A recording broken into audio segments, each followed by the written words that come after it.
Ito ang mga nakakainis na ginagawa ng random na kakampi natin sa rank game.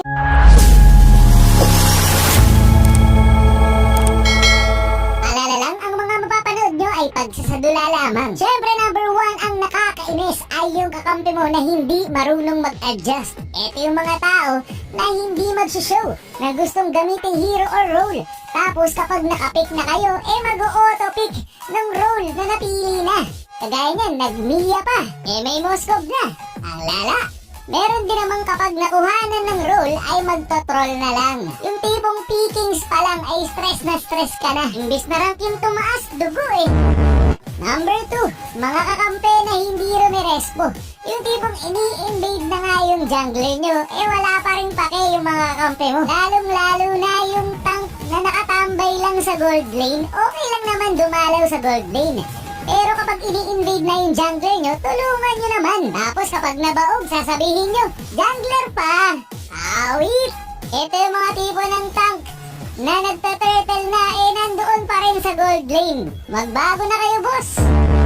Number 3, yung jungler na kapag dumalaw ang mage sa side lane tapos nakita niya may minion sa mid, i-clear niya ito kahit wala pa yung mid laner dun. Mababaog yung mid laner niya yan. Mas lalong hindi makakatulong sa turtle yan. Hindi ka ba karmahin yan? Pang-apat, eto yung mga gold laner na kinukuha yung fire beetle or salagubang dito sa bot lane. Sa jungler yan. Hindi magle-level 4 yung jungler kapag kinuha mo yan. Lalo na sa early game. Tapos sa mid game, kahit hindi pa level 15 yung jungler, kinukuha na agad yung red buff. Kung lumulusot lang talaga yung kamao sa screen eh. Number 5, ito yung mga kakampi na na-feed na dahil sa kaso solo kill ng kanyang katapat tapos magta-type ng dalaw naman oh. Tanggap ko pa kung lagi kang dinadalawan dyan tapos nati-take down ka. Pero kapag ikaw ay nasa solo kill lagi, huwag mo sisi sa kakampi mo ang pagkakamali mo. Number 6, ito yung mga jungler na wala nang kasama sa pagta-turtle. Tapos meron ng 5 kalaban doon, tinutuloy pa rin. Ano ka, si Superman? Oo, posible kang makaagaw dyan, pero mas malaki ang chance na matitake-down ka rin. Kaya naman tumraid ka na lang. Number 7, palag ng palag kahit lugi na nga sa item at gold. Mas lalo kayong matatalo kapag ganyan ang ginagawa ng kakampi nyo.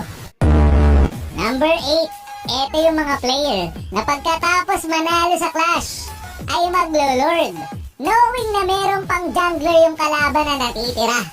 Kaya natatalo eh. Pagka wala kayong jungler, huwag kayong mag-lord kasi ang daling agawan. Kapag ganyan nga, dapat hero na lang eh. Agawan ka patuloy. Number 9, ito yung mga kakampi na pagkatapos manalo sa clash or maka-takedown ng kalaban, bumabalik sa pagpa-farm kahit pwede namang mag-push. Nakakabawi palalo yung kalaban sa ginagawa niya eh. Number 10, ito yung kakampi mo na laging pumapalag sa mas marami. Feeling gods ka, boss!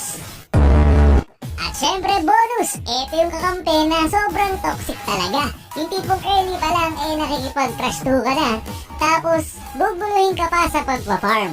Pero lahat ng ito ay mababawasan kung sakaling ilabas na ni Munton yung mas magandang matchmaking na nasa advanced server para hindi na mahirapan mag-adjust yung mga tao.